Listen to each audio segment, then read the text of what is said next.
waxaa maanta deegaanka Soomaalida soo gaaray ra'iisul wasaaraha dalka Itoobiya Abiy Ahmed waxaana si weyn garoonka diyaaradaha ugu soo dhaweeyay mas'uuliin horkacaya madaxweyne Mustafa Mohamed Umar iyo xukuumaddiisa.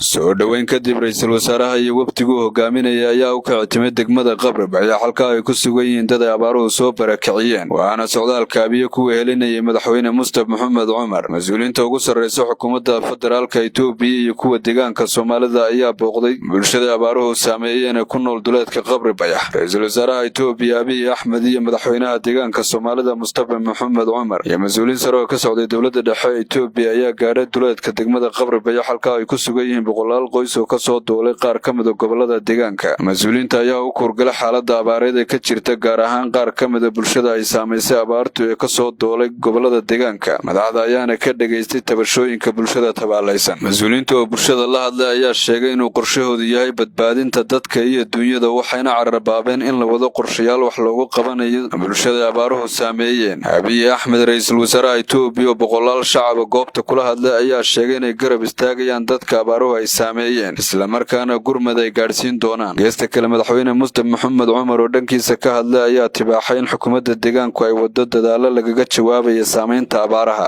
inta kadib ra'iisul wasaaraha iyo wafdigu hogaaminaya ayaa dib ugu soo laabtay magaalada Jigjiga waxayna si wada jir u soo indheeyeen wadooyinka iyo mashaariicaha laga hirgeliyay deegaanka Soomaalida intuu u dhacay isbedelku Muxudiin Aadan Maxamed Muxudiin Xarago RTN TV Jigjiga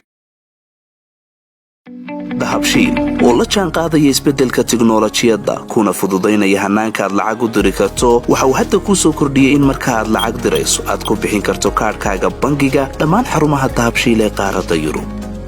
abka dahabshiil oo aad kala soo degi karto Play Store iyo App Store ayaa kuu sahlaya in meel kasta oo aad joogto aad lacagaha si fudud uga diri karto sidoo kale website-ka dahabshiil ayaad si fudud lacag uga dhex diri kartaa goob kasta iyo goor kasta lacag kasta oo aad dirto waxa uu qofkaad lacagta u dirtay sikimo gudahoodu ku helayaa adeegga e-dahab ee moobilkiisa gacanta waxa loogu shubi karaa akoonkiisa bangiga dahabshiil amaba waxa uu ka qaadan karaa dhammaan barnaamijyada dahabshiil ee dunida dacaladeeda dahabshiil hawl fudaydiyahaaga maaliyadeed